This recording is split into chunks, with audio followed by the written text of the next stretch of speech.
Don't don't look at me like that. What did you expect? Seriously, I mean, what did you think was going to happen? That's right. We're going to take a tour through the sewer. Rapture. Hi. It's it's 9:30, man. It's Saturday, July 30th, 2022. Ying. Yeah. We're here. We're here to do I guess a show. Yeah, we're going to be talking about lots of different stuff here. On the docket today. What do we got, man? Where's my docket? Hold on. Oh, here we go. WotC, otherwise known as Wizards of the Coast, which is owned by Hasbro, has some big news as far as how much money they're making. Also, there was a Pokemon heist. I'm not kidding. There was a Pokemon heist. There's also a new set that's coming from Pokemon that's going to be a little more holiday themed, I guess.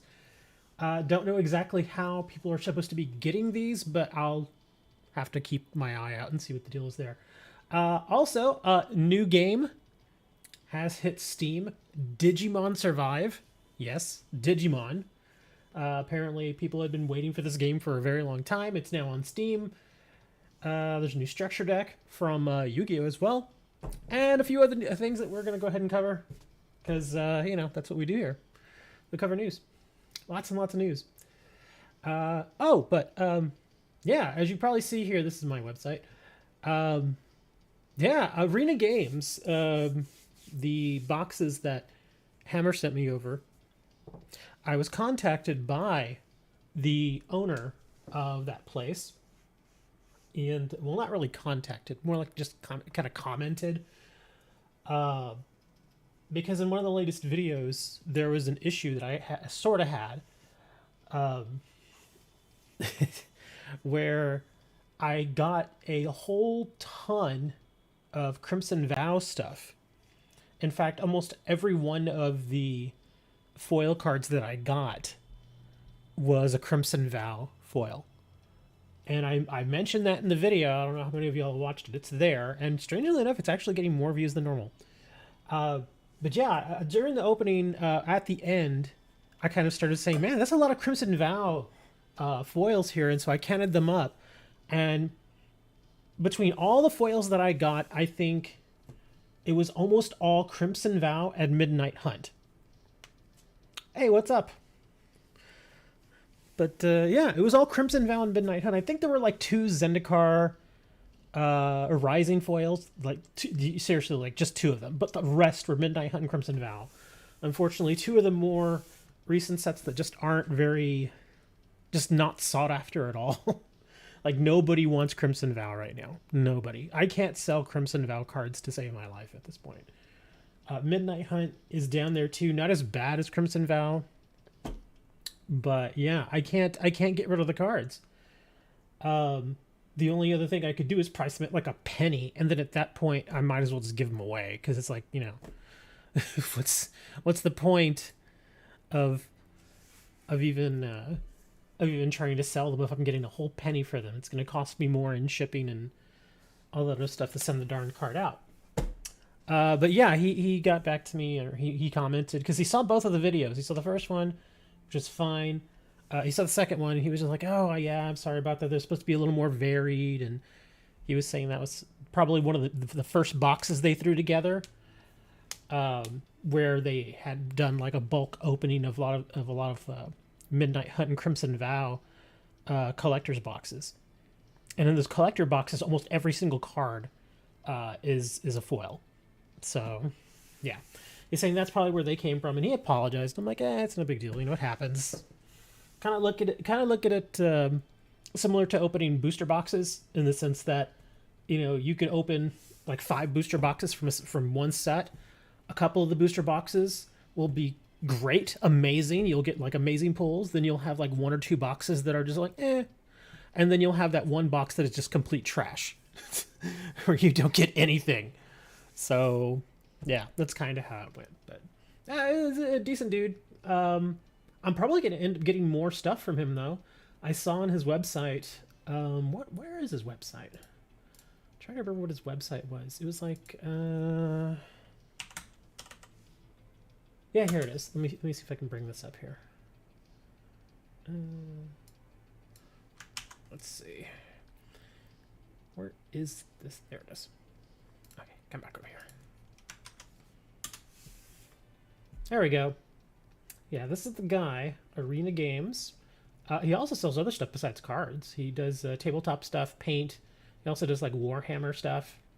I don't do the Warhammer stuff, but you know, some people like it. He also does RC vehicles, which is kind of neat. But yeah, of course, I'm only really interested in the cards. And he has the boxes here on his website. Yeah, here we are. Yeah, Arena Games Premium 1000 Assorted Magic cards. And it says here that it's bonus random rare and 3 uncommon cards, but you get a lot more than that. in my openings, I got a lot of uncommon cards. I would say probably about 10% of the cards in the whole thing were at least uncommon. And then I also got a good chunk of rares, and also I even got a few mythics. So, I mean, not the greatest mythics, but they're mythics. But yeah, it's like, what do you expect for $13? You know, 1,000 cards for $13. You're not going to get like super amazing high-end stuff. That just doesn't work like that. But yeah, I thought it was kind of neat, and he does sell these, so I'm thinking I might want to get a few more of these boxes, just for the heck of it. Not right now, but maybe like in the future. Yeah. Oh yeah, see that? Okay, Ikoria. Okay, I'm just kind of looking at the stuff that they're kind of showing here. Yeah, because the one thing I don't really like, because when people sell like bulk sets or stuff like that, and they immediately just throw a bunch of rares on the front, it gives you this impression that you're going to get a bunch of rares, but you really don't. You just don't. But I mean, overall, it was still pretty decent. And not only did I get the cards there, but I also got a pack of penny sleeves, which is, it's like $2. It's like, all right, cool, got some penny sleeves there, so that's fine. But enough about that. So let me see where we're going to start here. Oh, right. Let's start off with probably something that most of you may actually care about.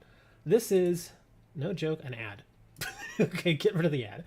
Okay, this is from Kotaku. Kotaku. I want a Kotaku. Give me a Kotaku, man. It's delicious. Kotaku. Police, a $500,000 Pokemon card collection heist was just called in. No joke, this happened on Wednesday, apparently. South Carolina collector says $500,000 worth of cards were stolen from his luxury home. I have not read this yet, so we're going to discover this together. We're an odd species, what with our predilection for scarcity, even if that scarce item is a piece of cardboard with a cartoon drawn on it. So it is that 62-year-old South Carolina resident Christopher Polyduro is alleged to have had his home broken into and his $500,000 Pokemon card collection stolen. Wow. Polyduro isn't just someone who dug out a gem mint collection of cards from his attic and got lucky. The insurance broker, as reported by the Smoking Gun, is a collector of many types of cards and stores his collections in a temperature-controlled room within his 6,800 square foot home on the waterfront. This dude is rich. Okay, so yeah, insurance broker, yep. This guy is very wealthy. The Pokemon cards sat alongside more traditional cardboard compilations like baseball, football, basketball cards, occupying a dedicated room in the 7-bedroom accommodation. Must be nice to be that rich. A Spartanburg County Sheriff's Office report from July 13th states that the department received a phone call from Polyduro claiming that an unknown person entered his collection room and removed 1.5 boxes of collectible Pokemon cards valued at $500 million. Okay, that's what it said. Look, it says this here, but I think they meant million. If he's got $500 million in Pokemon cards, that's just insane. Okay, I'm pretty sure this means million. Okay. Fortunately, Polyduro and remaining scraps of sanity left on the planet, the billion... Oh, okay. I see. It was. So the billion was a mistake made by the officer. The actual value of the stolen cards apparently amounted to $500,000. Okay. However, he also told TSG that it was in fact 3 boxes stolen, not 1.5. Okay, so the cop who took the report is terrible. Okay. Polyduro went on to claim that the only people who'd entered his collectibles room, which I desperately hope is equipped with invisible laser beams, since October last year were some men from an HVAC company, air conditioning repairman, hired by his 91-year-old mother. I guess the mother lives with him. That's nice. He takes care of his mom. Speaking to the Smoking Gun, Polyduro explained that these were sealed, unopened boxes of over 20-year-old cards, including a valuable Japanese edition. As such, they could, of course, contain single cards worth close to total estimated value. Okay. Recent years have seen the value of Pokemon cards get a bit silly, largely inflated by millionaire YouTubers not having enough real problems in their lives, thus seeing the value of specific cards rise exponentially. It's obviously a bubble that can't... Okay, the bubble's already over. We already figured that out. It's obviously a bubble that can't be sustained, not least because it's a self-replenishing market. Your new card today won't be worth $500,000 in 20 years. That I don't know. Well, maybe not $500,000, but it'll be worth something. But Polyduro's collection could have been one of very few remaining sealed boxes of early cards that still have that potential value. Pokemon Company has also made concentrated effort as of late to address the speculation market, reportedly taking care to print way more cards in the hopes of helping curb the shortage of dried up prices. Okay. But yeah, apparently somebody ripped this dude off. I mean, if the only people that really knew that room existed were those HVAC people, you never know. So I'm guessing they stole some... It says there were 3 boxes. I wonder if there were 3 cases. Maybe some old school, like, first edition Pokemon stuff? That's what I'm thinking. Yeah, because if they were still sealed boxes... Oh, no. That actually has me worried. Because somebody who may not have necessarily known the difference in value between a single card and a sealed box, a sealed booster box, they may have been stupid enough to actually open them. Ugh. That could get really bad really fast. Yeah, because you can open an old school box that you may have bought for like $20,000, but you might be lucky to get, you know, $2,500 worth of cards out of it. Yeah, that's the old gambler's fallacy that we're always talking about. I sincerely hope that they kept it sealed. Well, they probably shouldn't have stolen it to begin with, but still. Don't be stealing Pokemon cards, man. Kids are crazy these days. But yeah, apparently this guy, yeah, he was a collector of baseball cards and stuff too, so that makes sense. I wonder where he got these Pokemon cards from. Because if they were still sealed, possibly sealed cases... No clue what's going on there, man. That's pretty wild. And it looks like Lady DS says, I have new cards on my page if you want to check them out. I guess we could. I don't know, maybe. Maybe not. Who knows? Yeah. I'm going to sit here and bob my head for a minute. Oh my gosh, some of these ads are just insane. You gotta check out this stylish gender-swapped Scott Pilgrim-like RPG. Okay, no, I'm not looking at that. Can I get away from that? That's so dumb. Alright, let's go ahead and move on to the next topic here. Here's another big thing that just came out yesterday, I believe. Digimon Survive is finally available. Will you be getting it? I'd actually never even heard about the development of this game. I've never seen the trailer, so I guess we're going to watch the trailer here just to kind of get an idea. I imagine, from what I've been told, Digimon is like a digital kind of ripoff of Pokemon. So we're going to watch the trailer here, and we're going to see what my first impressions are here. Let me pause my music. All right, here we go.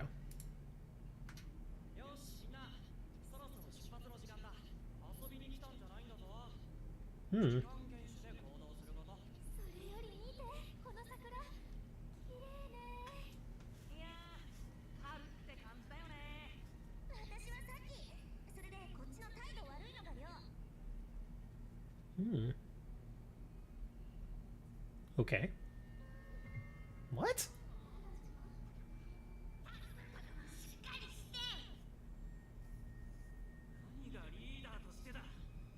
Oh.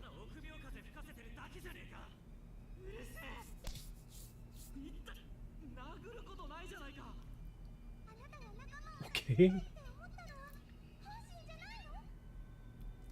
Ancient Fable reawakens?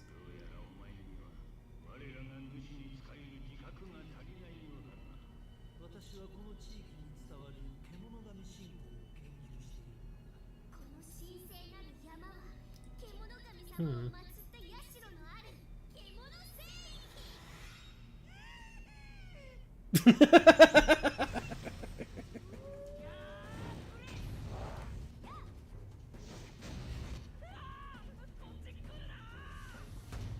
Oh, that's creepy.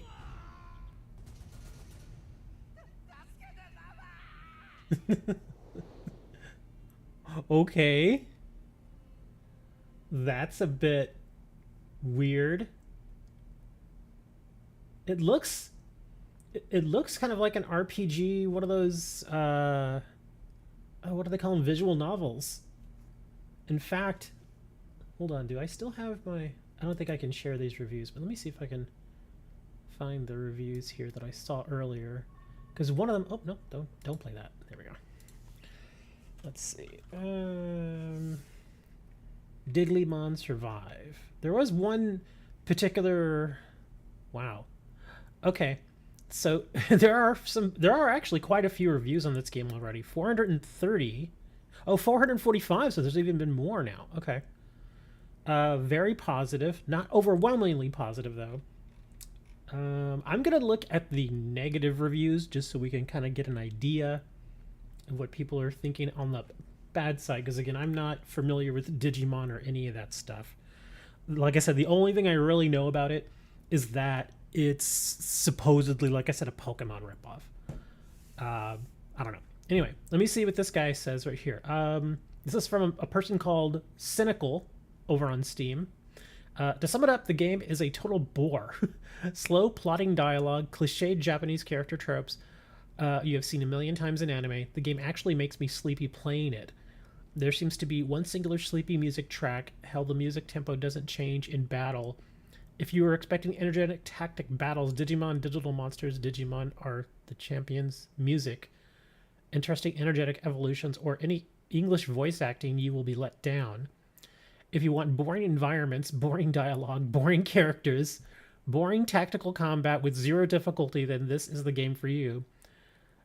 This game is a meandering, meandering, overpriced snooze fest. Okay, thank you for being being very honest. Let's see. Here's a positive one from somebody named Kai. Agumon Shinka. That's how he starts it. He says, Agumon Shinka. I have no idea what that means. I am really having a ton of fun with it so far. The mix of visual novel and tactical turn-based RPG actually works really well, and I'm having a ton of fun. The first day, I sunk almost 6 hours into it. He seems to really enjoy it. Okay. Yeah, like I said, most of the Steam reviews are positive. There's a few negatives here and there. Oh, here's another one. Here's a negative one from somebody named Doomsdays. As a Digimon fan and someone who was counting down the days till this was released, I would say I am disappointed. This game is really heavy on the visual novel, almost 20 hours in, and I feel like I'm still waiting for the game to start in a way. I would wait for this to go on sale because I definitely regret paying full price for it. The only thing that's keeping me going is my love of Digimon. I hope there are a point when the game pickup and more gameplay mechanics are introduced. Okay, so he's not happy paying full price for it. And based on what it shows here, what is the price of this game? If this better not be a $60, oh god, it's a $60 game. I was gonna say this better not be a $60 visual novel, and apparently it is. I guess they're really depending on the whole Digimon IP to really push and sell this, because Yeah, I cannot see myself spending $60 on what I saw there. I mean, I guess if you like the story, is there anything else? Because yeah, I keep getting visual novel, visual novel. I'm skimming over some of these other reviews, and everybody keeps saying the same thing. Even the positive ones keep saying it's mostly visual novel. Based on that, again, I guess if you like VNs, more power to you. Enjoy it. I just can't see myself paying $60 for a visual novel. It just doesn't make sense. Oh, here's another one. There's a guy here that says that visual novel is about 80% of the game. Wow. Okay. And he says the other 20% is kind of meh battles. So okay. Yeah, that's what I said. This is basically 80% story, 20% playing. You really have to read a lot. Get ready to press enter a lot. It's too much story, in my opinion, and not enough actual battling. You can use the free battle feature, but it's kind of dull, as I'd rather have cool battles versus bosses, cool Digimon. Okay, you will not be digivolving Digimon that much. The game wants you and basically forces you to befriend Digimon rather than level them up and digivolve them. Digivolve. I'm sorry. I just think that sounds funny. Digivolve. Getting Digivolution items, wow, okay, is hard and in a way pointless as you basically befriend them. Wow. So he did not like this. Yeah, it looks like it's mostly all digital or visual novel.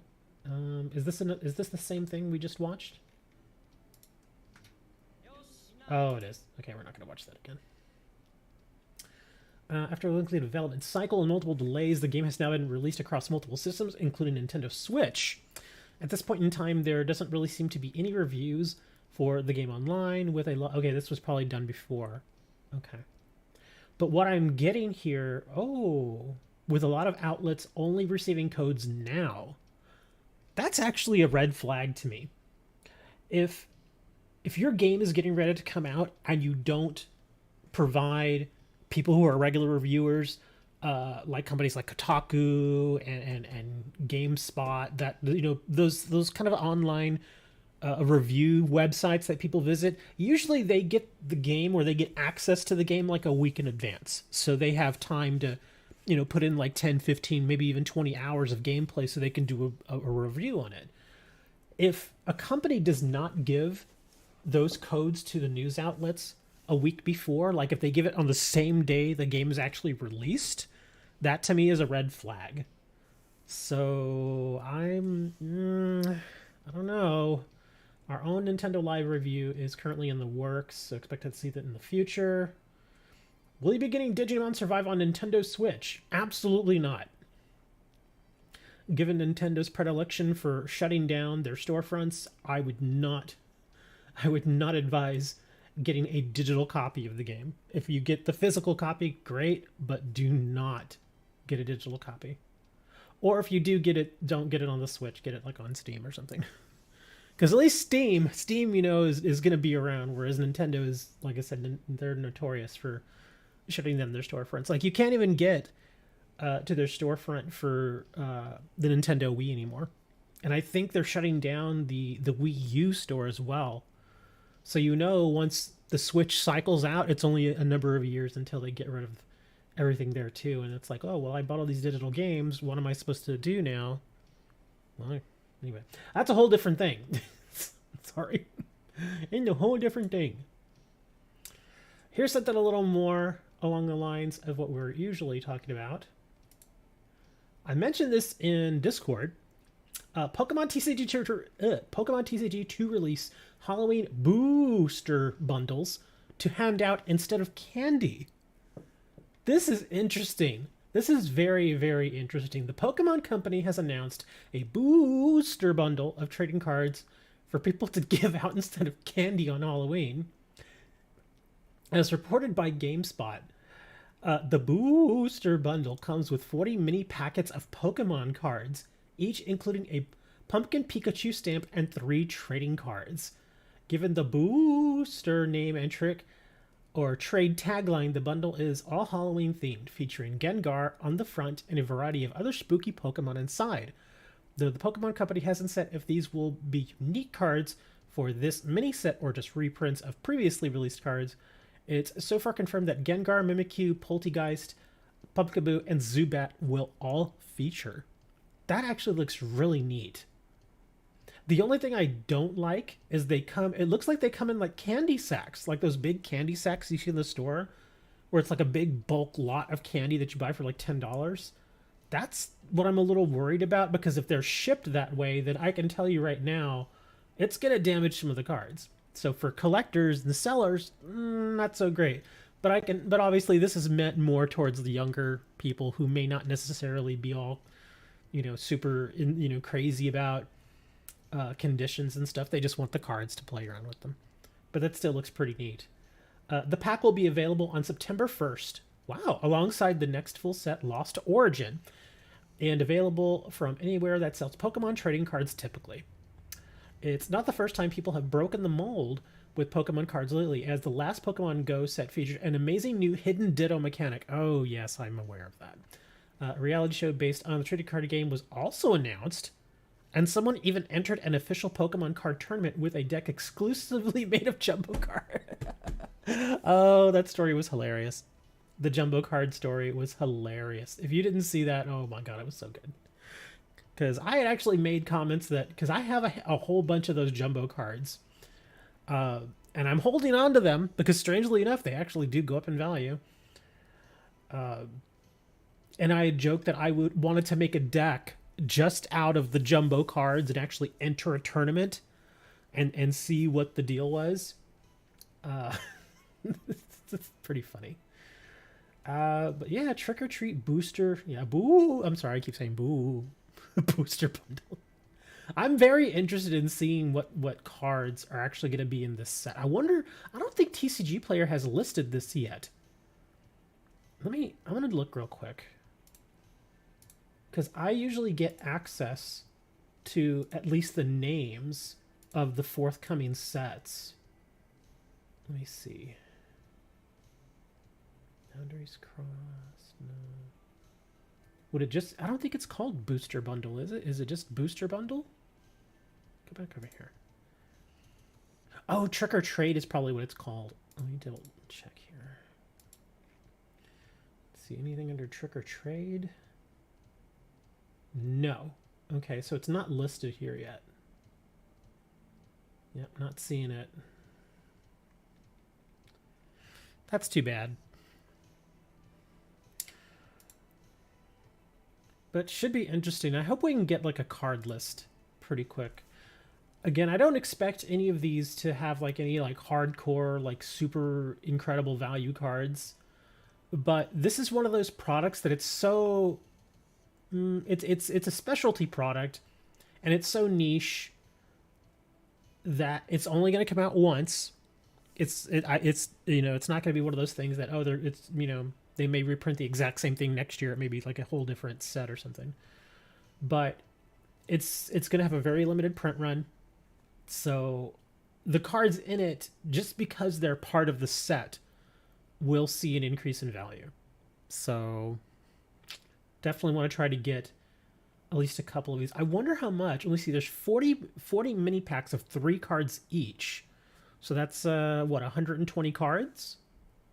So how much would that cost? I imagine these are going to cost like $20. Yeah, these are going to probably cost like $20 or so for that amount of cards. I kind of want to get one, or I actually want to get 2, and just do an opening of these. It'd be 40 mini packs, 3 cards each. But yeah, like I said, I want to figure out what cards are actually in here first. Are there going to be foils, or are they just going to be like, just regular old, Pokemon cards, nothing special? Kind of want to see, because it looks like it could be neat. We'll have a lot of Gengar cards. I imagine the set's not very big. With 40 mini packs of 3 cards, I imagine the set's going to be like maybe 40, maybe 50 cards. We'll see though. But September 1st, so about a month away, a little more than a month. A little more than a month there. That is kind of weird. I wish they did more specialty products like this, because I know they'd been doing stuff for Christmas. Didn't they do like Pokemon stuff or Pokemon cards for Christmas?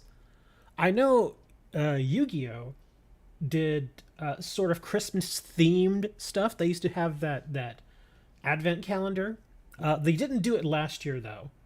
But in years previous, they had been doing the advent calendar for a while, where it's like this big giant calendar you get, and it's just like a regular advent calendar where every day you open the little door and it shows like a new character or a new card. And then, of course, once the whole holiday thing is over, you can actually remove the cards and use them and play with them.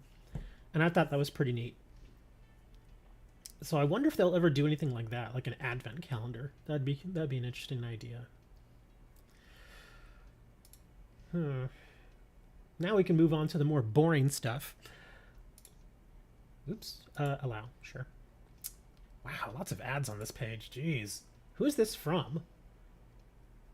You see, belloflostsouls.net. I'm not really familiar with this website. Oh, wow. And this thing is not... Wow, this is so many freaking ads, dude. Okay, anyways. Yeah, Wizards of the Coast posts record sales quarter for Hasbro thanks to Magic the Gathering. Of course. Wizards of the Coast second quarter pulls in record numbers for Magic the Gathering publisher. Shows just how big MTG is. Wow, you think you get enough ads there, buddy? Wizards of the Coast, more than anything else, makes Magic the Gathering. And you don't even have to look at WotC's record sales quarter as an example. Even back in the NU and grunge-fueled days of the late 90s, WotC saved D&D. That's very true. And they did so not because it would make them a profit or because they thought it was a smart investment. They did it because WotC's president liked D&D and wanted it to be around. I think D&D's fun. I haven't played it in forever. Turned out to be a good decision, as WotC recently broke 1 billion last year. But an astounding percentage of that is Magic. As Hasbro revealed in their quarterly earnings report, WotC sales were up 15% last year, and Magic sales were up 11% across all platforms. In fact, for the first time, Magic the Gathering reports that every set has garnered more than 100 million in sales to Hasbro. That's nuts. That is a lot of cardboard. Oh my god. That is a lot of cardboard. And the majority of that is Magic the Gathering. Okay, yeah, we saw that. Wizards of the Coast, it's an important and vital business for us. This is, I guess, from Hasbro? Yeah. Oh, this is on the earnings call. It's been a major growth driver for the company, as we've had a great first half of the year for the Wizards business overall. For the first half of the year, we see it up 5%, and we're continuing to project at the high end of our range of upper single digits to lower double digits growth for the entire year. I don't know if it'll do double digit growth. I can see like 8% growth, but not anything over like 10. In terms of composition of that business, Wizards tends to be very Magic heavy. Magic is probably about 70 to 80% of that business overall. While we tend to be between D&D brand and the Magic brand, it tends to be very North American centric. About 74% of our overall sales take place in the US, Canada, and Mexico, which is true. That said, WotC has its eye on its newest acquisition, D&D Beyond, with D&D growing by 15% over the last year. I wonder why. And Wizards' digital directive taking hold in D&D Beyond, WotC hopes to leverage their new user base. We're already seeing the effects of some of that through Q3 and Q4. Will really be the first opportunities for D&D Beyond to have an impact on WotC's overall growth. Man, there are a lot of ads on this page. Sorry, I know there's just so many. Oh my gosh. But yeah, we all knew that WotC was doing really, really well. I mean, they're selling, as it said here, they're selling more product than ever. Even with the, I would say, sort of failure of Crimson Vow and Midnight Hunt, the other sets that they had, amazing. Some really, really amazing sets. Like, New Capenna was all right. It was fine. Kamigawa, great set. Amazing set. Double Masters. Was it Double Masters, or what's the new set that just came out? I don't remember because I didn't buy any. Hold on. Magic. Was it Double Masters or Triple Masters or Quadruple Masters? I can't remember. Come on. Click. There we go. What is it called? Yeah, Double Masters 2022. That's an amazing set. Boulder's Gate, I'm still not crazy about it. It's there, but it's not the best set. It's fine, I guess, but it's not great by any means. But I think Dominaria, which should be coming, I believe, is it this year? At the end of this year? I think Dominaria is at the end of this year, and that set's going to be really impressive. Because the Dominaria sets, well, the first Dominaria set was really, really good. This set, they're saying it's supposed to be good, but of course everybody's going to be after the collector's boxes. Because the collector's boxes are going to have old school Legends cards. And some of those Legends cards are actually pretty valuable. Like, I think, in fact, how much, what's the most expensive Legends card? Let me see, Legends. And these are not going to be Legends reprints. These are just going to be straight from the box Legends. Let me see, Magic.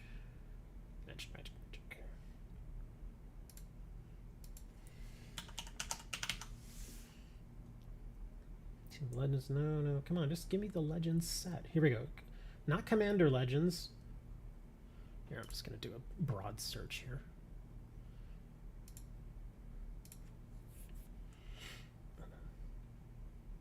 Oh, here we go. Yeah, there's a handful of really expensive cards from Legends. There's a Tabernacle of Pendrell Vale, Nether Void, Change of oh God, I can't say that name. Mephistopheles. Then there's Moat, which is easily $1,000 card. And then there's the Abyss. There's just so many good Legends cards. It's just insane. But of course, it's going to be hard to get them. You can only get them out of the collector's boxes. You can't get them out of a draft. You can't get them out of set. You have to get them out of collector's boosters. And I imagine the amount of money they're going to want for those collector's boosters is going to be a pretty penny. I imagine somewhere along the lines of at least 250. At least. They could probably even ask for more, given, you know. And people are saying that they think that you may be able to get a Legends card out of about every 3 packs. Now, of course, not all of those Legends cards are going to be all rares. Some of them are going to be commons and uncommons. And, of course, you know, you're more than likely going to get, commons out of them. So just because you get a Legends card doesn't necessarily mean you're going to hit the jackpot or anything. But let me see. Let me click on Legends here. Let me see what the cheapest common in Legends is. Yeah, cheapest common is like 25 cents. So you could very easily get a Legends card and it still not really be worth all that much. It'd still be cool to grab one. You know, they're not, you know, Legends has a lot of reserve list cards in it. So yeah, even some of the commons are just really neat, really awesome to look at. In fact, here, let me bring up the Legends here.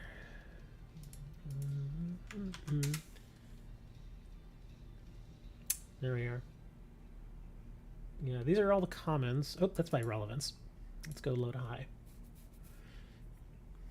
There I am. Yeah, some of these are really neat looking because the art is real old school. But again, if we want to look at the more valuable cards, yeah, look at that. The Tabernacle. Oof. Wow. I mean, congratulations to whoever pulls a Tabernacle. Because I think they said... How many? I think they said there was something, I forget exactly how many booster boxes of Legends they are opening up from the vault and distributing those cards into that Dominaria set. But I think on average, I think back in the day you would get a Tabernacle like every like 3rd or 4th box. So they are very hard to get. And so I imagine even if they open, like, say, a pallet of Legends, which is probably what it's going to be, they're going to open a pallet of Legends and they're going to distribute those cards within the collector's box, maybe even less. So out of a pallet, you'll get maybe 30 or 40 Tabernacles. So if you get one, it's going to be like winning the lottery. Yeah, it's going to be hardcore. Let's see, Moat's $1,000. Wow, what else we got here? Oh, Gwendolyn. Oh, I forgot about Gwendolyn. Yeah, the art on this card is it's at least somewhat controversial for certain reasons. In case you're wondering, yeah, just look at it. Oops, that's not what I wanted.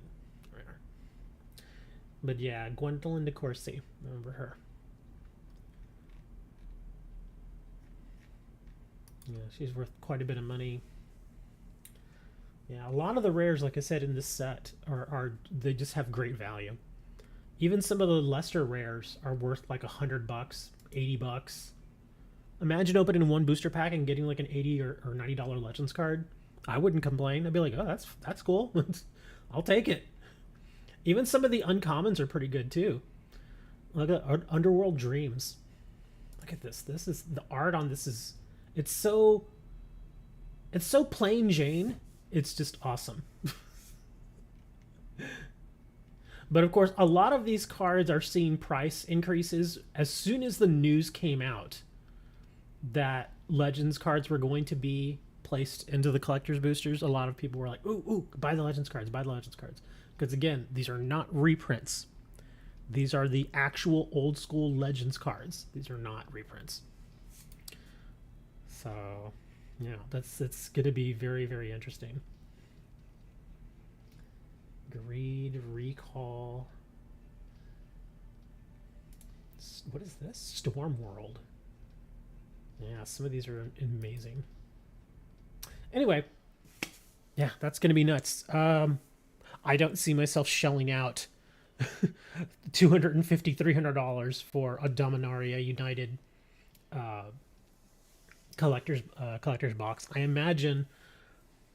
Wow, let me see. In fact, here's a little ad for it. Your odds of opening Legends cards in Dominaria. Well, here we go. Okay, close that. On July 21st, Wizard of the Coast announced that they found pallets of sealed 1994 Legends booster boxes in an undisclosed warehouse. As part of Magic the Gathering's 30th anniversary celebration, WotC decided to open the Legends booster boxes and insert a selection of the pulled cards into Dominaria United Collector's boosters. Any player opening Dominaria Collector's boosters will have a chance to find a Legends card in place of a common foil card. So they're basically removing the common foil but inserting a Legends card. Legends was the first MTG set with 15 playable cards included in a booster pack. The rarity distribution in Legends booster packs is 1 rare, 3 uncommons, and 11 commons, plus a rule card. There are 121 rares in Legends, which fills an entire print sheet. Assuming equal rare print sheet distribution, each Legends booster pack has an equal chance of containing any rare in the set. However, there is a known distribution issue with Legends Uncommon print sheet collation, where only half of the uncommons appear in any given booster box. Each uncommon grouping found in a booster box got labeled either Group A or Group B. To resolve the collation issue, Wizards of the Coast offered an exchange program, allowing individuals to swap uncommons from one group for the other. According to WotC's Lost Legends announcements, only uncommons from Group B got opened in the discovered Legends booster. Wow. Okay. Besides the missing uncommons, WotC decided to exclude a handful of Legends cards deemed culturally sensitive. That makes sense. From Dominaria Collector's boosters. Among those, oh wow, okay, so they're not really. Among the culturally sensitive cards are 7 rares, 4 uncommons, and 5 commons. Notable culturally sensitive cards removed from distribution are Sylvan Library, Gwendolyn. Oh, they are removing Gwendolyn. Gwendolyn and Nether Void. I wonder what the problem was with Gwen. Hold on. I mean, it can't. I mean, really, is it the artwork that? I mean, what am I missing here? Begins the final resting place of many sorts of nerve. Still unmatched by the wild of Gwendolyn. Huh. I think it's because she's, I don't know, a bit. I mean, you can kind of see what the suggestion is there from the art. Maybe that's why. I really don't know. I mean, I personally don't have a problem with the art, but I guess in today's hypersensitive world, it may be a problem. Yeah, remember, this was back in 94. So, yeah, we're in a pretty different world now. Okay, so Gwendolyn's not going to be in there. And Nether Void. I think I remember reading about this card. I just, again, they're saying it's because of the artwork. I just don't see it. I really don't. But again, I'm from a very different era than some of the younger people are today, so maybe that's what it is. To me, this looks like maybe like Death. You know how Death always has like the cloak and he doesn't have his scythe with him, you know, that kind of thing. That's what it looks like to me. It doesn't look like anything else, but okay. So Nether Void is not going to be distributed. That's too bad. What was the other one? Let's see. Oh, Sylvan Library. Let's see. Sylvan Library. Where is Sylvan Library? Imagine, here it is. Huh. You may draw 2 extra cards during your draw phase. Okay, what's... Yeah, I just don't see it. I mean, it's creepy looking. Yeah, I don't understand what the problem is with it. Somebody can probably fill me in on this. Let me see. Lose 4 lives per card, not replaced. Affects the prevent. Okay, the card text is fine. Yeah, I don't get it. I really don't. If any of y'all have any idea why this was removed or considered culturally insensitive, I really don't know. Well, maybe it's because of these guys back here. I can't tell if those are trees or if those are individuals. I cannot tell. Oh, wait a second. I think... Hold on. I may have figured it out. Hold on. Oh, those are 2 different artists. Because I know there was an artist that they kind of just have distanced themselves from because she was a little controversial. I thought maybe that's why they were naming some of these cards, because they just didn't want to redistribute her stuff. But these are 2 different artists. So, let me see. And this was Nether Void. Oh, this is from... Oh, I think this is another one of those artists. Because this guy, yeah, Harold McNeil did Nether Void, and he also did Sylvan Library. Yeah, he did the art for both of these. So I'm thinking it's probably because of the artist. Yeah. And somebody was busy modding their Wii. Why are you modding a Wii? You got a Wii. There you go. There's your... Let me see if we can get back to what we're doing. Oh, yeah. Let's review some probabilities for pulling Legends cards out of Dominaria United Collectors Boosters, particularly valuable rares. Oh, wow. Look at that. Market price 276. Yeah, that's pretty close. 50 magic cards. Yeah, it's a lot of money for 12 packs. It's a lot of money. I would have to see what else is in the set, because... Anybody that buys these just to try and get Legends cards are going to probably be disappointed for the most part. But if the set is good, and there are some pretty high dollar mythics and stuff that you can grab from here, it might be worth it to at least break even. You know, and make a video of it, break even when you resell the cards, that kind of thing. Let's see. Watsy mentioned that players have about a 3% chance. Ooh, okay. Have a 3% chance, or 1 in 33.332 to open a Legends card in Dominaria United Collectors Boosters. Using the binomial distribution Excel formula, the probability of opening a Legends card in a Collector's Booster box is 30.62%. Wow. That's not good. So you only have about a 31% chance to even get a single Legends card out of one of these boxes. So yeah, you definitely don't want to buy these just because you're getting Legends cards. Or you might get a Legends card. Because you're going to be disappointed. Surprisingly, there's an 88.84% chance, or 1 in 1.13, to find a Legends card in 6 Collector's Booster boxes. If you wanted a close to 100% chance of finding a Legends card, you would need to open 24 Collector's Booster boxes. Not packs, booster boxes. That is a lot of money. Wow. Okay, probability. Here we go. Yeah. Oh, wow, it even breaks it down for you. Yeah. If you open one pack, you have a 3% chance. If you open one booster box of 12 packs, you have a 30% chance, which is pretty darn low. If you open 6 collector booster boxes, which is 72 packs, you have an 88% chance. Jeez, these chances are so low. And if you open 24 booster boxes, 288 packs, you are pretty much guaranteed to get at least one. The chances of getting a rare are even lower. Wow. 0.2% chance per pack to get a rare from Legends. That's insane. Okay, maybe I won't be even thinking about buying this. Yeah, the chances of getting it are just absolutely insane. Let me see. Yeah, 2.3% chance in one booster box. 13.5% for 72 packs. Wow, that's really bad. And what's this? Straightforward WotC discarded each culturally sensitive rare found in Legends booster. Removing culturally sensitive rare brings down the Legends rare count to 114. Assuming WotC did not remove Legends uncommons or commons from distribution, the adjusted probabilities for opening the Legends rare in a collector booster are as follows.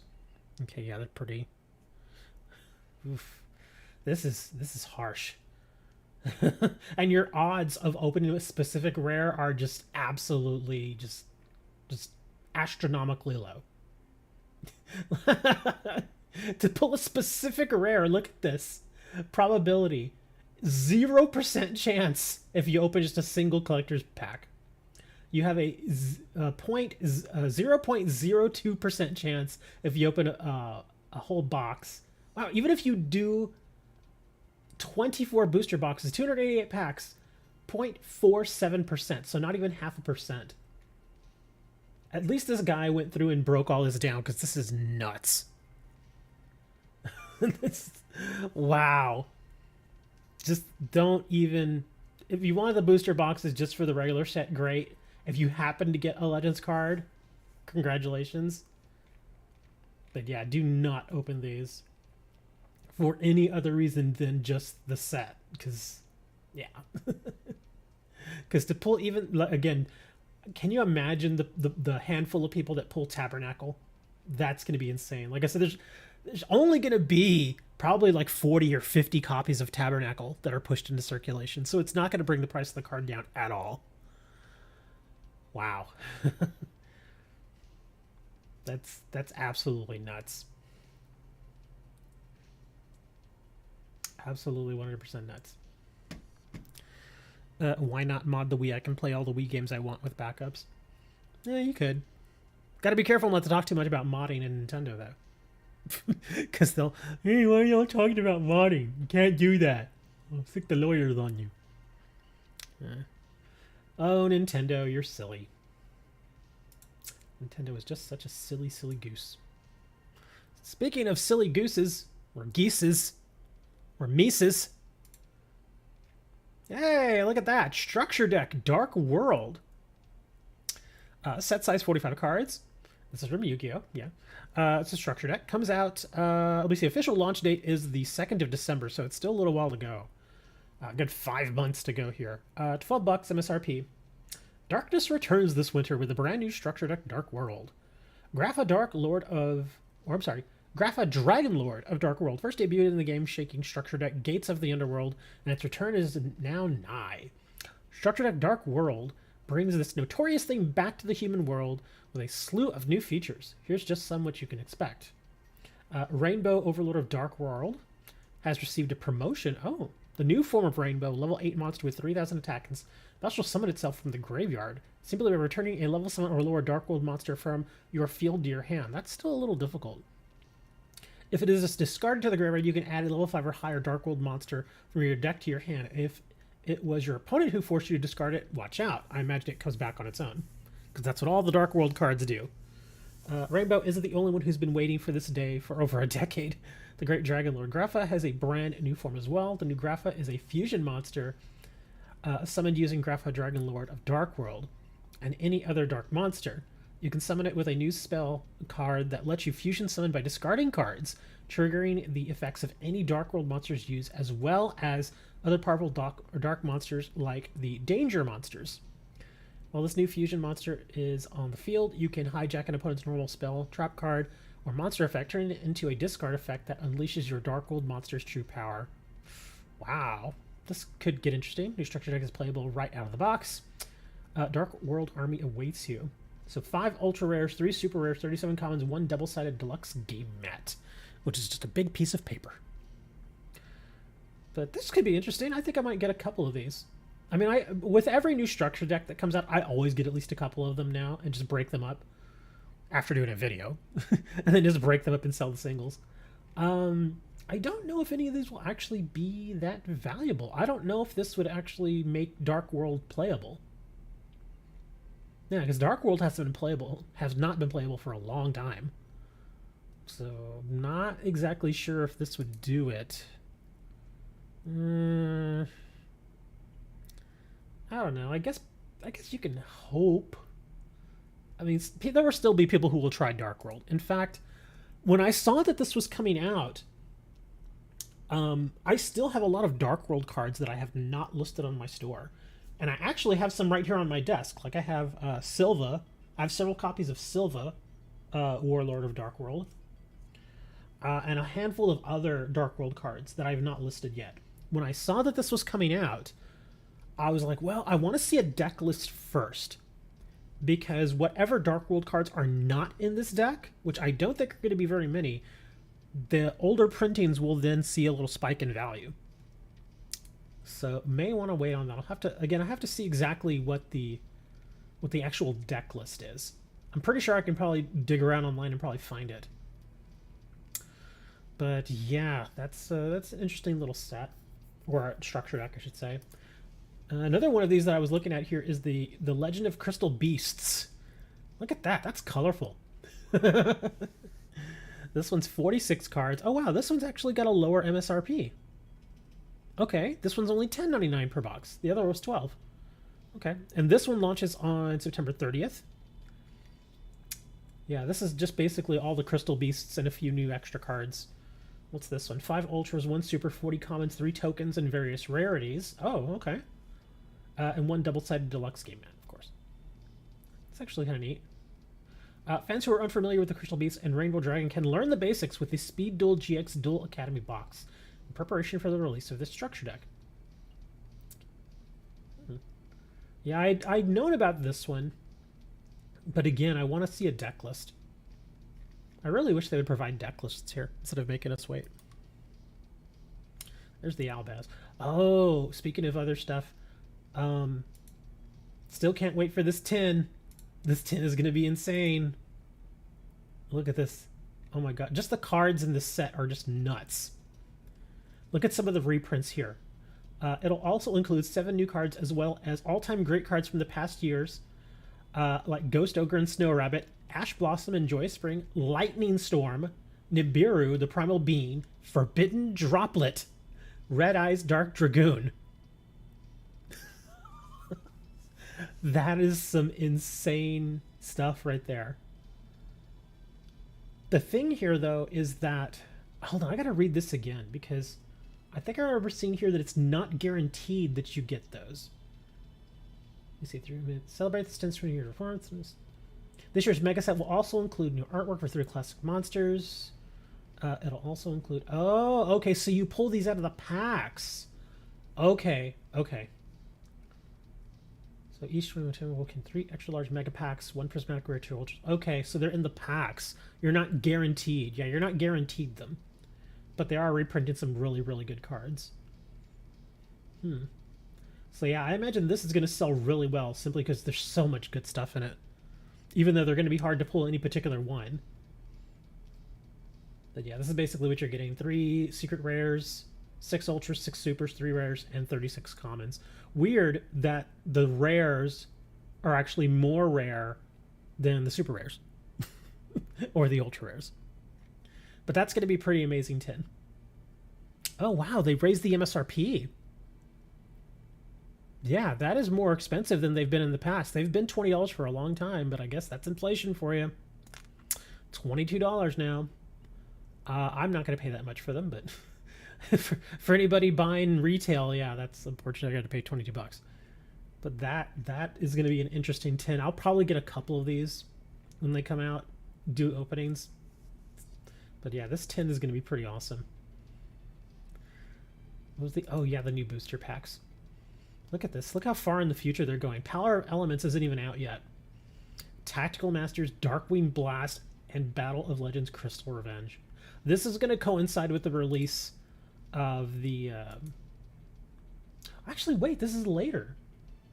Yeah, because the... Does this have Crystal Beasts in it too? Hold on. This stuff does have Crystal Beasts. Okay. Yeah, I was supposed to say, why doesn't this coincide more directly with the release of... Wow, what is... Oh, $4.19 per pack. Oh, these are all foils, I bet. Yes, they are. Each pack contains 4 ultra rares and 1 secret rare. That's why they're that expensive. Okay. But yeah, this is going to be pretty interesting. So, lots of reprints, and they're all going to be foiled out. This is another set that I'm kind of looking forward to. I imagine this is going to be 36 packs probably. Well, no, wait, hold on. 24 packs? Huh. Okay. Oh, it's a Battle of Legends, that's why. Okay. So 24 packs in that box. That's going to be another interesting thing to grab. I think that's really the only stuff that I was really looking at here. I may get this speed duel thing. Where is it? This. This is already out. It's been out. But I've been mulling whether I actually want to buy this or not, because, yeah. The good thing is that if you want, you can use these speed duel cards in regular Yu-Gi-Oh duels. That's why people buy these. That's really all the news that I had set forth for today, man. That's it. Usually I have more people talking at me, so I have to take my time. But yeah, everybody's just kind of like sitting here like, okay, I'll listen. Nobody's really interacting that much. There are a handful of people watching, so I know y'all are there. I'm like, oh, I'm just gonna sit here and listen. I'm good. Oh man. Oh, I guess I can announce a little more news. I put it in Discord, but there is a new, I guess, bundle that they're selling over on Master Duel, Yu-Gi-Oh! Master Duel, and it gives you 10 of the Master Packs and then a copy of Forbidden Droplet for 750 gems, which is pretty good. GTA 5 or GTA 6 is not a card game. I can cover it, I guess, but, you know. The reason I covered the Digimon thing was because it's actually a card game as well. So that's why I covered it. But as far as GTA 6, I have heard some news about GTA 6. Apparently, they're making an effort to not make fun of as many people as they did in the last game. And I'm being serious about that too. Here, in fact, let me see. GTA 6 news. I could probably find the story here. Oh, this is new. Okay, this is very new. Okay, this is new. I have not seen this yet. GTA 6 protagonist reportedly cut in bid to scale down game. Wow, okay.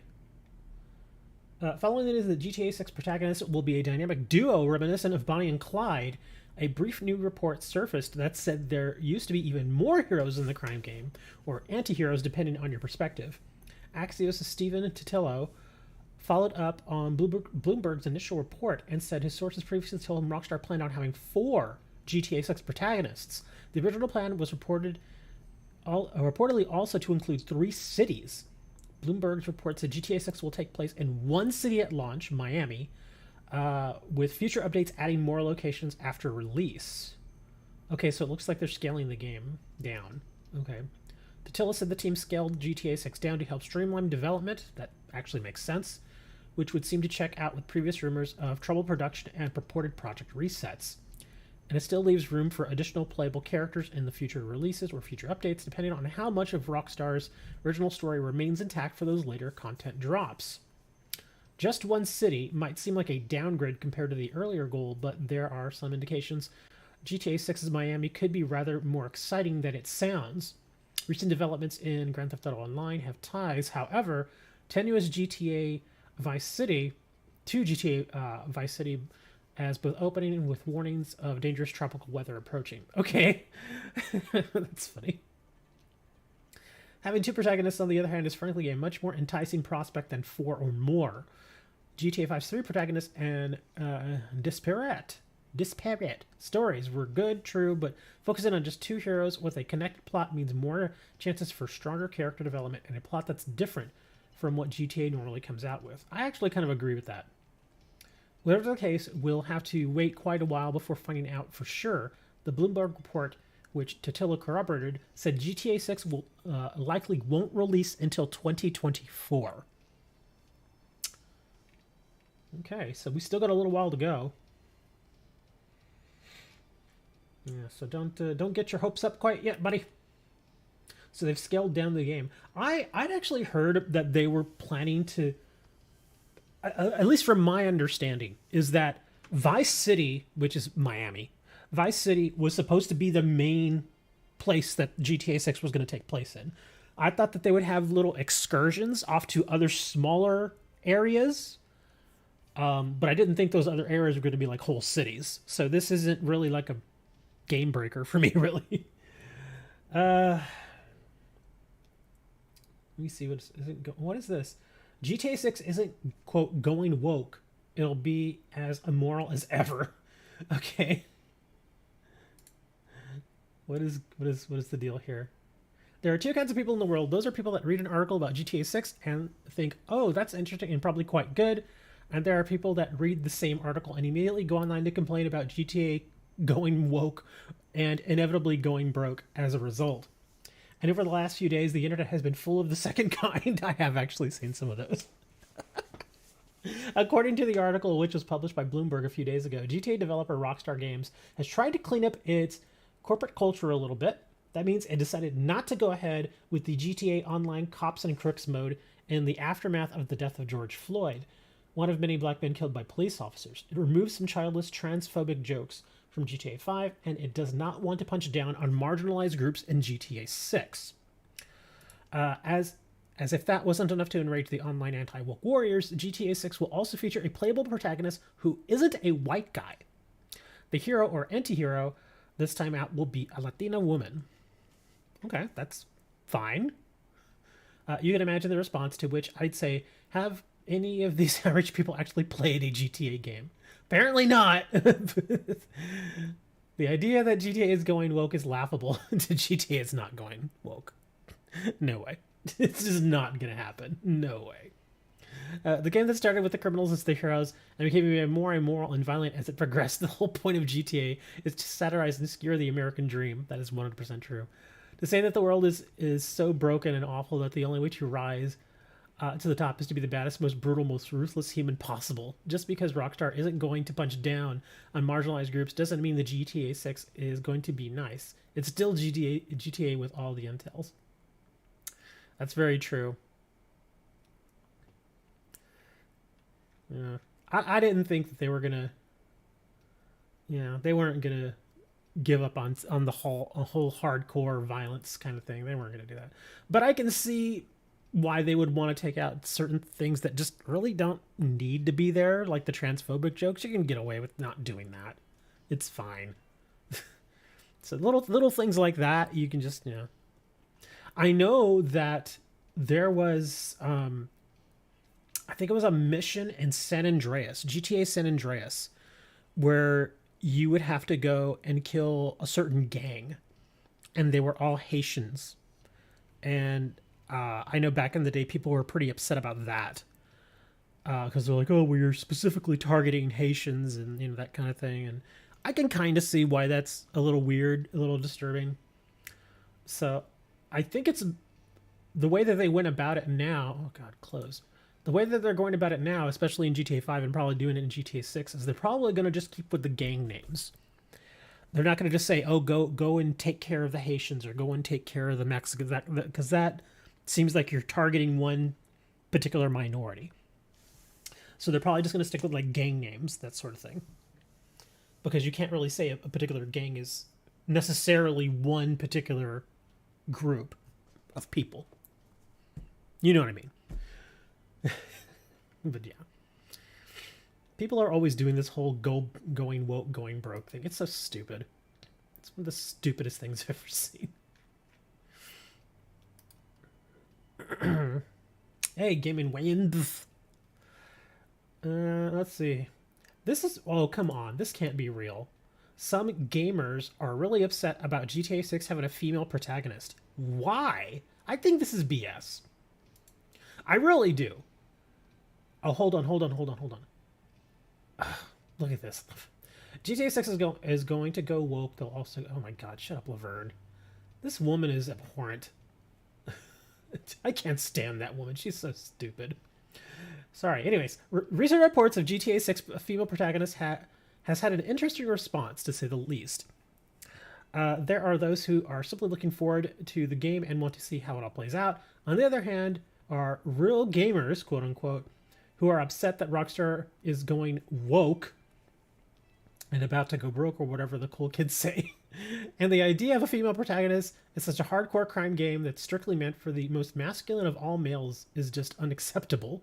Such are the reactions that one of the best Twitter accounts, Blanky Game Takes, came out of retirement to share some of the blankiest takes on the story. That's so dumb. News of GTA 6 having a female protagonist didn't just receive condemnation from males. You see, Ms. Spicer, a GOP congressional candidate, is also very upset at the wokeness that's taking over the game industry. Oh my gosh. The horror. Here we go again. Wrote one very upset player. I'm expecting there won't be any female prostitutes or strip clubs. Seriously, no one wants this. I don't know why it's suddenly so bad to have products specifically for men. Oh, come on. I can't count on my fingers how many times I've seen a comment that starts with, "I love Tomb Raider games and playing as Lara Croft, but..." That's some justification, etc. I haven't even dared to look at the usual suspects on YouTube that go bat poop crazy when they hear the word female. I mean... Okay, here's the thing. I'm sure that this is sort of true. And what I mean by true is there's probably like 3 people out there who are upset by this. That's it. I can't imagine any person that I have ever played any online games with, especially GTA games, or even talked to them about GTA games, would have a problem with this. Really, it's just... This person right here, this individual, she's just stoking the flames. That's what she's there to do. She's not there to solve a problem. She's not there to give any real, critical feedback. She's just stoking the flames. That's all she's doing. That's why I think she's a moron. But the other people who are apparently upset about there being a female protagonist, I cannot think of a single gamer that would have a problem with playing a female protagonist in a game. Cannot think of anybody. I just don't get it. Female protagonists have been in games since the 80s. Now, they've not always been common, but I just don't see... I really don't see how this is... Yeah, I think this is dumb. Like I said, like 3 or 4 people got angry about this and decided that they were just going to blather away on Twitter, and that's it. But other than that, yeah, this doesn't matter.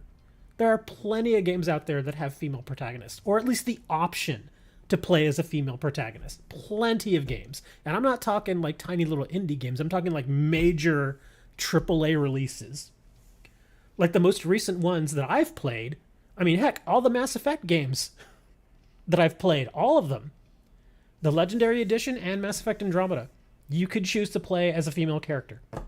You could have Ryder and Andromeda plays female, or you could have Shepard play female. Nobody cared about that. Nobody. Or Assassin's Creed Odyssey, you could play as Cassandra.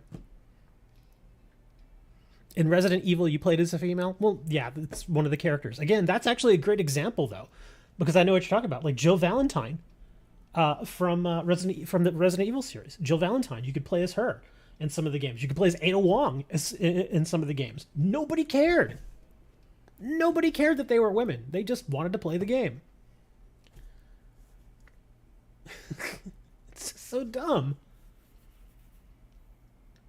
Nier Automata. You had 2B. Obviously a female. Even though she's technically an android. But still. Let me see what else was there. There's plenty of games out there. Heck, Metroid. Metroid. Samus Aran. She is probably as far as I know, the longest serving female protagonist for a major video game IP that's out there. She's been around since, like I said, since the 80s. And she's still there. Samus Aran. There's also Bayonetta. Again, she's actually getting another game. I think that's coming out this year. So, yeah, you've got Bayonetta. Obviously, you've got plenty of female characters that play in other games like Overwatch, League of Legends. Just all sorts. I just don't get it. Where are these people even coming from? GTA was never just a boys' club as far as the game. Claire from Resident Evil, that's true. But I think if we really kind of nail it down to just Grand Theft Auto, I guess I can kind of see where they're coming from in the sense that never in any of the Grand Theft Auto games were you actually able to play as a female character. Like going all the way back to GTA 3. I'm just talking like the more modern 3D games. Like GTA 3, you had to play as Claude. You didn't have a choice. Vice City, you had to play as Tommy. You didn't have a choice. Same thing with San Andreas. You had to play as the male. So maybe that's the deal. I don't get it. Just having the female protagonist there, I just don't understand what the big deal is. I kind of feel that it's a little surprising that it actually took them this long. Yes, I'm on stream as somebody with big hooters.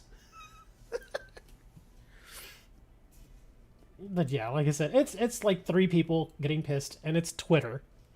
Seriously, like all this stuff that's on Twitter. That's why I don't take Twitter that seriously. Like anytime people start talking about stuff like politics and the whole going woke thing on Twitter, I'm just like, dude, it's Twitter. I would say like 80% of the people on Twitter are just talking out of their butt. There were cheat codes to play as women in San Andreas? I never knew that. I did not know that. I knew there were cheat codes. I just never knew that there was one specific to play as a woman. I guess it would just swap the model. That's all it would do. I mean, heck, you can mod GTA 5 and put a female character in there and just play as that if you wanted to. But then again, you could mod in pretty much anything. There's a mod out there now, no joke, where you can put a cat in and play as the cat. It was kind of like a little nod to that new game that just came out a couple weeks ago called Stray. It was a little nod to that. So now you can actually download the mod and play GTA 5, the single player part, not online, but single player. You can play as a cat. It's hilarious. So she's the first main female protagonist in GTA. Yes. Yeah, meaning that you could actually play as them. Yeah. There hasn't been one. So that's the only reason I can think of as to why there's even any real discussion about this happening. That's the only reason. Is because this particular series, GTA, has never had a female protagonist. I just don't think it's a big deal. I really don't.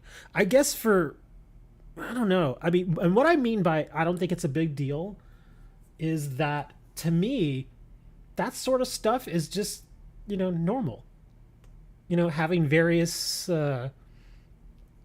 characters, whether they be male or female, or even, like little creatures, like, animals, dogs, cats, whatever you may play as, or little mythical creatures or whatever. I never really thought about that sort of stuff too much. It's like, okay, just play with whatever you want. But apparently for some people, I have to play as a woman? Oh, I'm going to hate it. I can't think of any person that's actually saying that. I really can't.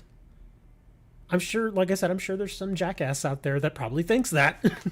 But there's only like one of them. There's that one dude who has a problem with playing a game as a female. It's like, dude, you've played other games where I'm sure you've been like a snake or something. I don't know, just whatever. I've played a game where I was a snake. Now I'm thinking of all the other games I've played where I played as something other than a male character.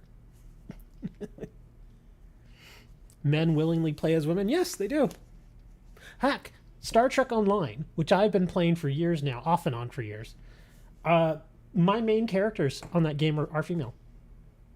And it's not a big deal. It's just, and most people that play on there, a lot of them tend to be men. But a lot of them play female characters, and it's simply not a big deal. Heck, same thing with World of Warcraft. World of Warcraft, my first character was male, way back in the day. Well, let me see. Actually, no, he wasn't. No, my first character was a mage. Yeah, it was a woman. Okay, yeah, I made a female mage, a female human mage. That was my very first character. But then my next character was a hunter, and he was a night elf. Yeah, okay, that's what it was. But even then, yeah, nobody really cared. Nobody cared.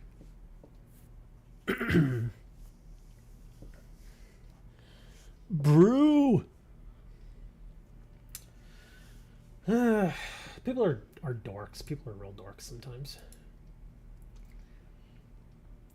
But I think this is actually good. Cutting 4 leads down to 2, that actually seems better. Oh my god, look at this. People also ask, is Grand Theft Auto 6 going woke?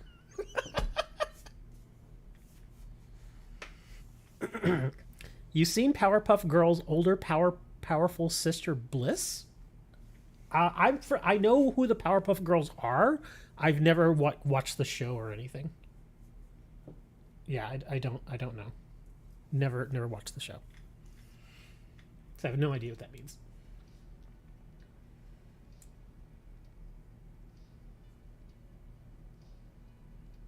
Oh, wow. Okay. Ooh, this is an interesting article from Tech Radar. Okay.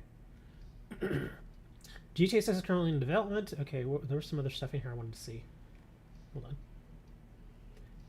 Cut to the chase. What is GTA 6? The next entry in Grand Theft Auto. Coming out to be determined. Okay, what was that little list I saw here?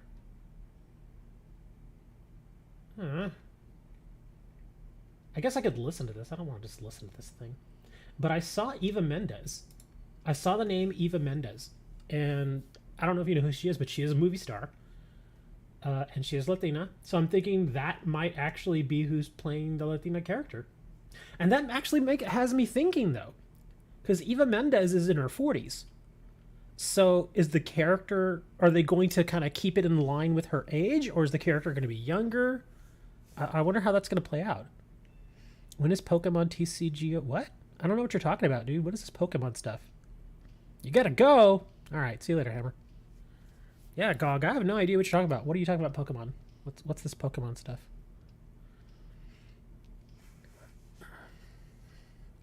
What is this Pokemon?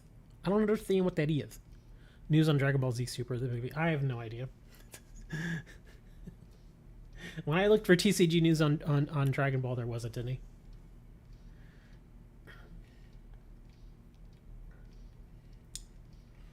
Wow, this is a very long article.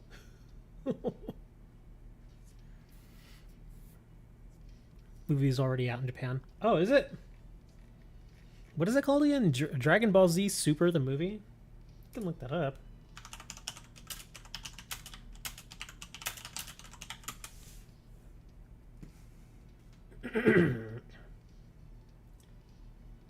Dragon Ball Z Super. Oh, well, let me see. Movies list. Super. Oh, Dragon Ball Super Superhero. Is this it? Is this the one you're talking about? Super Movie 2. Huh. You can find the... Wow, really? It's already on YouTube? I guess if you don't mind reading subtitles, then you can watch it and enjoy it. Goofy. Yeah, I don't really know too much about Dragon Ball Z. I know a little bit. I know like some of the names of the characters, but other than that, I have no idea. Aren't there characters in there like wasn't there a character named Broly or something like that? Or there's Broly and Goku and Bulma and Android. Is it Android 18 or something like that? Yeah, that's Piccolo. I remember Piccolo. He's that green dude. He looks like Pebble. I can't remember any of the other ones. Yeah, I've never. I've mentioned it before. It's kind of like Pokemon to me in a sense, as far as the anime goes. I'm just too far behind at this point in my life to get caught up on it. It would take way too long to start from the very beginning and work my way all the way up. Android 1450. Oh, really? There's many of them. I guess different iterations of the same character, sort of. Like she got an upgrade. Yeah, isn't Bulma like? Aren't Bulma and what was his name? That Goku, aren't they like a couple? And they have like a baby or something? Is that how that works? I don't remember.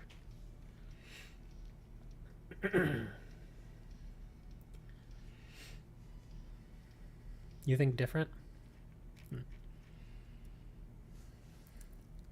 Chi-Chi? Who's that? Who's that? Who is Chi-Chi? Okay, I'm gonna look that up. Hold on. Let's see. Let me actually do this on my other browser because I don't know what's gonna pop up.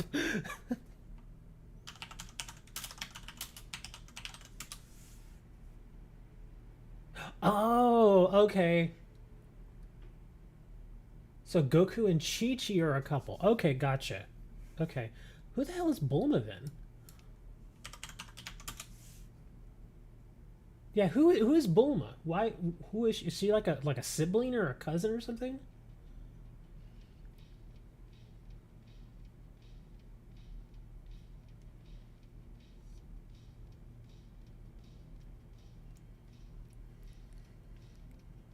Vegeta's wife. Oh, okay.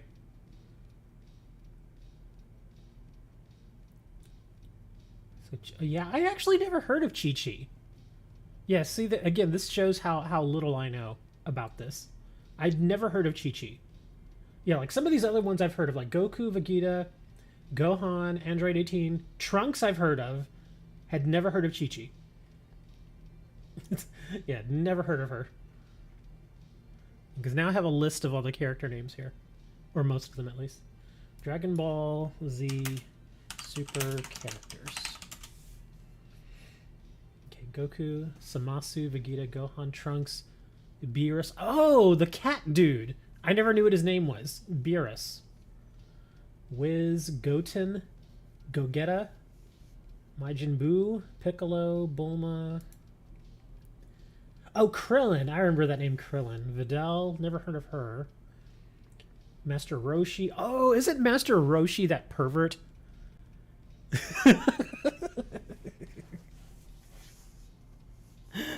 I think I remember hearing about this thing about Master Roshi, how he's kind of a pervert. Okay. Shenron. Kettle. Okay, some of these I really don't know. Quitella. Zuno. Tagoma. Dendi. Marin. Mr. Satan. Barry Khan. Okay, yeah, I think these are like ancillary characters. They're not really in the show very much. It's a lifestyle? Okay. Yeah, I'd never heard of Videl. Who's Videl? Let me see. Oh, she has a kid. Oh, she's the daughter of Mr. Satan. Okay. Oh, Gohan's wife and mother of Pan. Okay.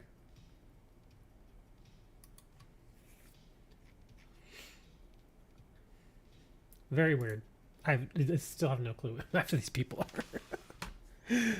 Like I said, the only Dragon Ball Z episodes I've ever seen were the ones that they would play back in the day on Adult Swim, like in the mid 2000s.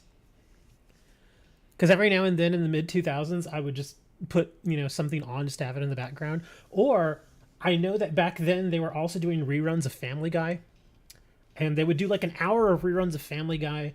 They would do like another show, and then they would step over and start doing like the anime stuff. They would do like Inuyasha and Dragon Ball. Oh, and Cowboy Bebop. I remember they would play those on Cartoon Network late at night all the time. So any Dragon Ball episodes, I never really watched them. They were just kind of on in the background while I was on my computer. So yeah, that was really my only exposure. That's how I kind of learned about how some of the memes went, like the whole over 9,000 meme. I was like, oh yeah, look, he actually says it. That was it. One Punch Man. I've heard of that guy. Again, I've not watched his show, but I've heard of him. Again, I've not watched any anime for a while. I probably should. I can't think of any good anime, though. I'm pretty sure there are some really good ones out. Oh, you know which one I should watch? I hear it's actually really funny. There's this one called, what is it? Rent a Girlfriend? I think that's what it's called. And apparently season 2 is just like coming out. So I could go watch all of season 1, and then by the time I'm done with season 1, I can go watch season 2. Oh, that's right. I completely forgot. What was the name of Konosuba? That one apparently was supposed to be getting a movie. What's up with the Konosuba movie? Oh, and they're also supposed to be getting season 3, right? Season 3. Yeah, here we go. Yeah, we're supposed to be getting season 3. Yeah, officially confirmed. This show is so stupid. I don't know if you've ever seen Konosuba. I'm pretty sure most of you have. I hear it's one of the more popular anime out there. But this show is so, and when I say it's stupid, I mean stupid in a good way. Stupid and it's just ridiculous. It's hilarious. But yeah, Konosuba is actually really funny. I laughed my butt off when I watched this. Like there's actually a handful of memes for this show too. But that's pretty cool. Actually, what is season 3 coming? Let me see. Konosuba focus on blah, blah, blah, eventually intended for Comfort Demon King. Anyways, third season has officially been confirmed it was confirmed in May of 2022.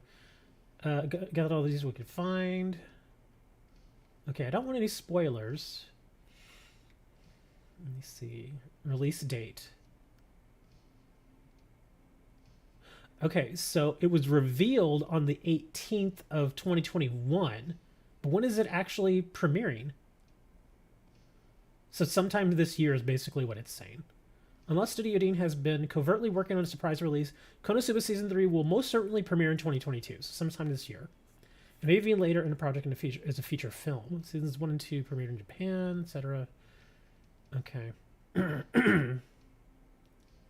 Official confirmation arrived on May 28th, 2022 during a special stream. It was confirmed that Konosuba would be returning for a third season with some visuals for the upcoming work. Okay. Exact release date for the third season has not been revealed, but we assume it will be released sometime during... What? Well, now it's saying during 2023. So which is it? 2024 doesn't seem like an option at this point. Yeah, that would be a little late. I was hoping this year, man. Okay, I don't want to get into the plot and stuff. I'm going to leave that alone. If you all actually want to go see that, I'll link this if you actually want to go read that, but I don't want to spoil it for myself. You know that's the point. Yes, I know the point of the show is that it's supposed to be stupid. I am aware of that. It's supposed to be ridiculous and dumb and just make you laugh. That's what comedies generally do.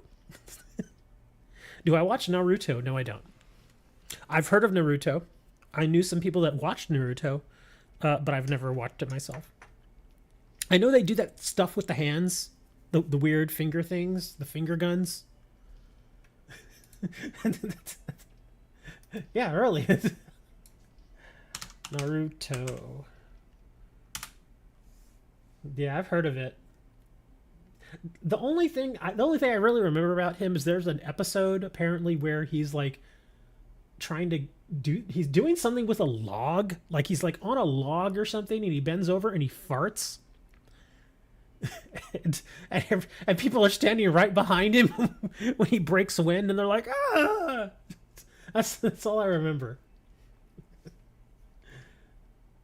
But yeah, I've heard this was like one of the most popular anime back in the 2000s. I know there's Boruto, I guess the new version of it, Boruto. I've heard of that.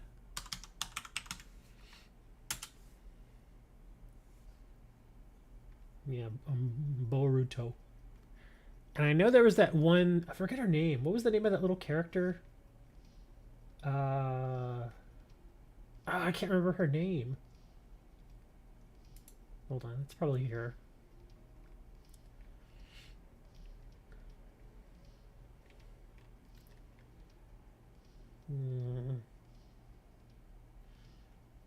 Where is her name? Chocho. Yeah, that one. I remember Chocho.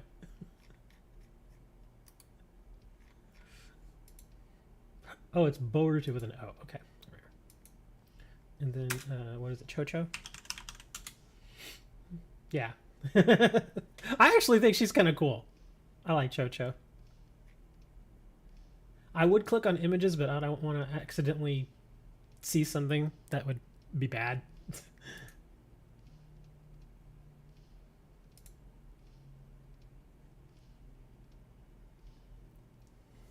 Yeah, I remember Chocho. She's the girl that she's actually a thick girl, but when she goes into like her certain form, or again, I don't know much about the show. Apparently, there's like a special form she goes into, and it makes her thinner. Like here's her regular. This is how she looks normally. She's pretty thick. But then she does like I guess her whatever that stuff that is in the show, and then she gets thin, or she becomes thinner. I don't understand exactly how it works, but yeah. Y'all gotta help me out on that one. I have no idea how that works. But yeah. What are they called? That stuff that they do? Because I've seen the memes and the gifs where they do like the finger stuff, or I don't know. Y'all gotta help me out. I have no idea what this means. But yeah, I remember Chocho. Chocho's funny because doesn't like I remember seeing gifs and stuff and little screenshots where she's like always eating chips and stuff. So I guess she likes to chow down on extra calories. She looks really happy there.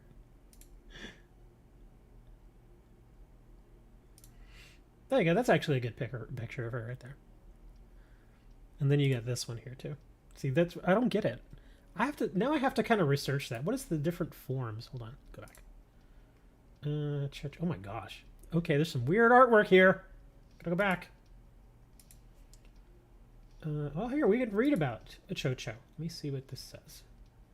Akamichi. That's a great last name. Is a Kunoichi. Ooh, what are you doing? No, whoa, go away, ads. Let me see. Is a Kunoichi and a member of Kunahagakuri? Is that how you say it? Akamichi clan, together with her teammates. Okay, she forms the 17th generation of the Inoshikacho trio. Okay. I have no idea what any of this means. Background, personality, appearance. Oh, here you go. Chocho's full appearance. See, she's a thick girl. Oh, here we go. Look. And then in the practitioner of lightning release. It will perform lightning release. Thunderclap fist. Okay. In the anime, she is able to effectively perform cooperation in Jitsu and Fuinjitsu, able to use both to restrict a person's movement and expand the might of this alongside fellow users. I have no idea what that means. As a member of the Akamichi clan, Chocho is able to convert her calories into chakra to use various body expanding hidden techniques. Before graduating from the academy, she was already able to use the partial multi-size technique. In the anime, by using her enlarged fists to deliver powerful punches to the ground, she can smack the debris at her opponent to use as a ranged assault. By the time of her Chunin exams, Shocho had mastered more advanced techniques of her clan, such as the multi-size technique and human bullet tank. So that's what, okay, that makes perfect sense now. So that's why her body can change sizes, and that's why she eats so much. Because she's able to convert her calories. Okay, that makes sense. So that's why she's always that's why she's been on the heavy side. So I guess every time she uses her techniques, I guess does she lose weight? Is that how that works? Is that how she gets thin? Or I have no idea. That's really strange. Naruto is a weird anime. Or Boruto, I'm sorry, yeah. Time Slick arc? There's all kinds of weird arcs here too. Okay. You like Avatar the Airbender? What? You mean the anime Avatar? Well, I don't even think it's considered anime, because isn't that an American cartoon? But I know you mean Avatar the Last Airbender. I've heard of it. I saw the terrible movie. It was awful. The movie was a disgrace. But I heard the show is really, really good. And then after that, they had the spin-off show. What was it? Legend of Korra. Again, I've never watched either of them. And I think I had mentioned to you guys, there was actually at one time an Avatar the Last Airbender card game. What, you didn't like it? Didn't like what? I've never seen the show. Oh, the movie. Yeah, the actual live action movie. I'm not talking about anime here. I'm talking about the live action The Last Airbender movie. That thing was awful. That thing was awful because, again, I was never a fan of the show, but people had told me about that there was going to be a movie, and people who were really in love with the show saw the movie and they were like, it's so bad. And I was like, really? And they're like, yeah, it's really, really bad. And I'm like, I gotta see this train wreck. So I went and I watched it, and even not knowing any of the backstory for any of this, I was able to extrapolate the fact that the movie was just bad. It's just a bad movie. The casting was bad. The special effects were all right. Some of the stuff in the movie just didn't make sense. It just didn't. It's like, why? You know, for so many times when I was watching that movie, I just remember thinking to myself, why? This is so weird. But yeah, I guess that's how it works. I do know that there's from Legend of Korra, there's the various gifs and jokes and stuff from Legend of Korra. I can't play it here because there's a lot of let me see if I can find the censored version. Hold on, let me check my other. Okay, hold on. Legend of Korra.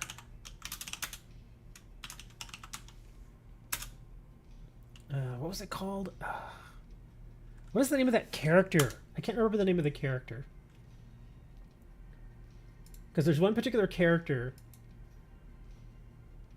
that he has, like, just, he has so many. Tenzin, that's his name.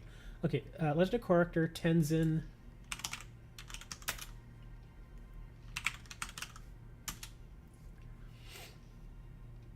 Oh my god. Is this, I can't, let me see. Cussing, censored. Oh, dang it, they're not gonna have it here. Darn, I wanted to show it too. But yeah, if you go and you look up Legend of Korra Tenzin cussing in YouTube, it's hilarious because it has the character Tenzin, but it dubs over his voice with the voice of Oh God, what is his name? I can't remember the. I can see his face in my head, but I can't remember his name. Oh, what is his name?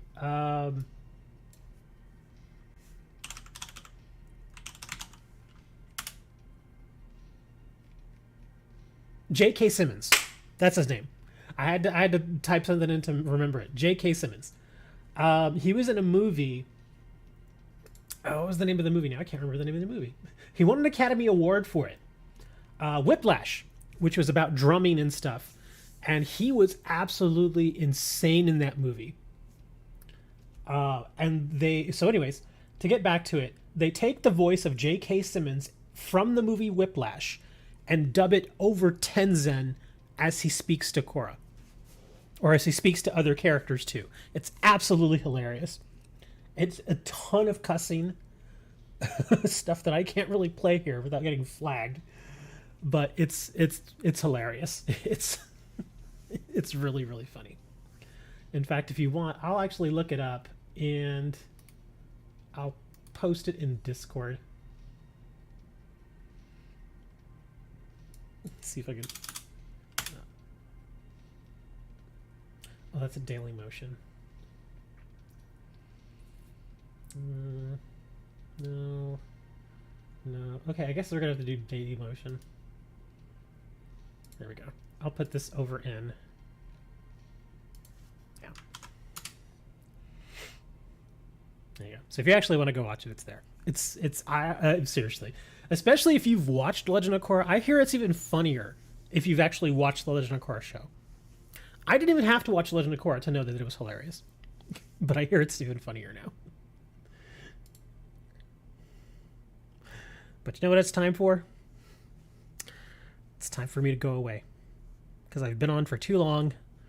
It's time for me to go do stuff. I actually have some cards I have to sort through. So thanks for hanging out. Thank you for being here and eating cars with me. It's been fun. By the way, that's Moni dressed up as Captain America singing this song. But enjoy it. Goodbye.